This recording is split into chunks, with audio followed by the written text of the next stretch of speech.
और ब्रेक के बाद आप सभी का स्वागत है। 4 की 64 में अब बात छत्तीसगढ़ की। छत्तीसगढ़ में विधानसभा चुनाव से पहले कांग्रेस की तैयारियां तेज हो गई है। स्वतंत्रता दिवस की रात को कांग्रेस चुनाव समिति की बड़ी बैठक हुई थी। इसमें प्रत्याशी चयन को लेकर समिति ने बड़ा निर्णय लिया है। मुख्यमंत्री से लेकर कांग्रेस के एक एक कार्यकर्ता को चुनाव लड़ने के लिए अपने ब्लॉक कांग्रेस कमेटी को आवेदन देना होगा। इसके लिए 17 अगस्त से आवेदन करने की प्रक्रिया भी शुरू हो जाएगी। ये फॉर्मूला कांग्रेस ने 2018 में भी अपनाया था।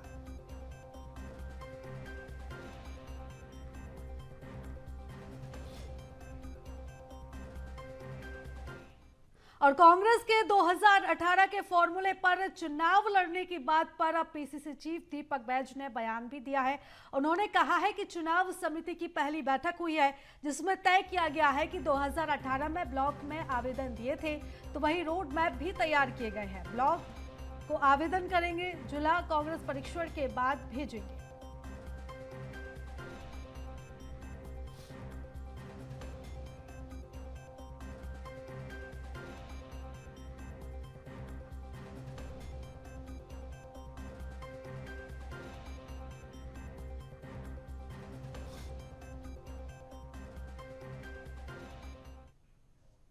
हम लोग का चुनाव समिति का पहला बैठक था और रात 12:30 बजे तक चला है।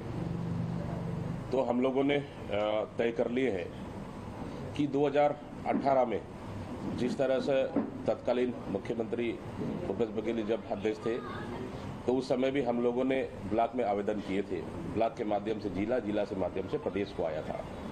तो इस समय भी हम लोगों ने वही रोड मैप हम लोगों ने तय किए हैं कि सभी कैंडिडेट जितने भी प्रत्याशी वो ब्लॉक को आवेदन करेंगे। फिर ब्लॉक को आवेदन करने के पश्चात जिला कांग्रेस को आएगा आवेदन। कल का हम लोग का चुनाव तो 2018 की तर्ज पर इस बार भी कांग्रेस चुनाव लड़ने की तैयारी कर रही है। इसको लेकर एक बड़ी बैठक आयोजित की गई थी। 15 अगस्त की रात में कांग्रेस की बड़ी बैठक आयोजित की गई थी जिसमें ये फैसला लिया गया है और उसी के आधार पर अब प्रत्याशियों की चयन की जो प्रक्रिया है वो भी अब उसी आधार पर की जाएगी। तो बता दें कि रोड मैप तैयार किए गए हैं, ब्लॉक को आवेदन दिया जाएगा और फिर जिला कांग्रेस परीक्षण करने के बाद भेजा जाएगा। तो 2018 में ब्लॉक में आवेदन की प्रक्रिया अपनाई गई थी और इसी तरह की जो प्रक्रिया है वो भी एक बार फिर से इस 2023 के चुनाव में भी अपनाई जाएगी।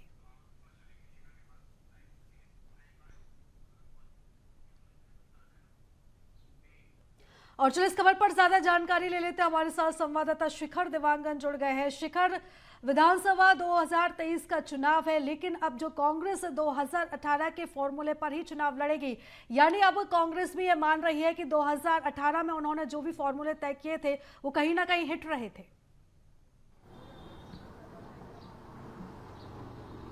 देखिए, 2018 में जो चुनावी नतीजे सामने आए थे, एक बड़ी बहुमत के साथ छत्तीसगढ़ में कांग्रेस की सरकार बनी थी और उसमें कई महत्वपूर्ण निर्णय लिए गए थे। जो फॉर्मूला अपनाया गया था उसी फॉर्मूले के तहत कांग्रेस को एक बड़ी जीत मिली थी। अब 2023 विधानसभा चुनाव नज़दीक है और जिस तरह से कल देर रात बैठक हुई है, चुनाव समिति की ये बैठक हुई है, पहली बैठक थी कांग्रेस की और उसमें कई महत्वपूर्ण विषयों को लेकर चर्चा होते हुए नजर आई है। हालांकि जो कांग्रेस के जो बड़े लीडर हैं वो साफ इस बात को कह रहे हैं कि 2018 में जिस तरह से टिकट वितरण की प्रक्रिया अपनाई गई थी वही प्रक्रिया इस बार 2023 में भी अपनाई जाएगी।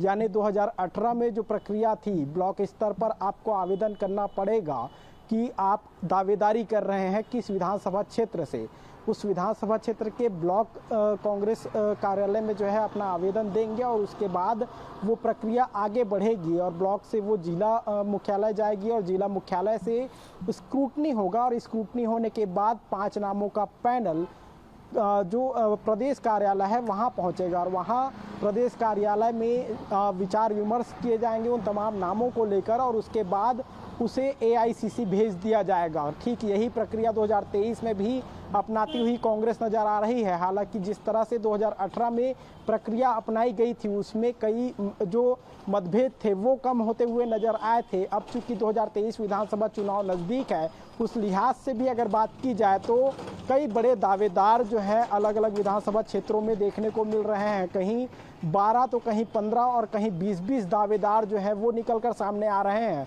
और इसी में सामंजस्य बनाने की कोशिश कांग्रेस कर रही है। जिस तरह से चुनाव समिति की बैठक हुई है, ब्लॉक जो मुख्यालय है वहाँ इसकी जिम्मेदारी सौंपी गई है और 5 नामों का पैनल भेजने की बात कही गई है। इसका मतलब साफ है कि जो दावेदार हैं उसे संतुष्ट करने की कोशिश ब्लॉक मुख्यालय तक ही की जाएगी, क्योंकि जिस तरह से पैनल बनाए जाएंगे उसमें 5 नाम प्रदेश कार्यालय तक पहुंचेंगे और जब ये 5 नाम प्रदेश कार्यालय तक पहुंचेंगे तो वही 5 नाम होंगे जिनकी पकड़ मजबूत है, जो जीत का दावा करते हैं। और जो सर्वे रिपोर्ट जो लगातार कांग्रेस निकाल रही है उस रिपोर्ट में अगर कोई बेहतर खरा उतर पा रहा है तो वही 5 नाम रहेंगे जो प्रदेश मुख्यालय तक पहुंचेंगे और उसके बाद AICC तक उसे भेजा जाएगा।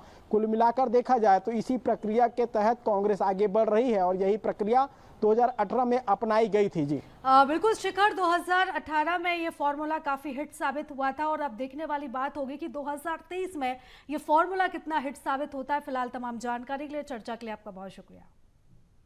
और फिलहाल 4 की 64 में इतना ही। दीजिए इजाजत, नमस्कार।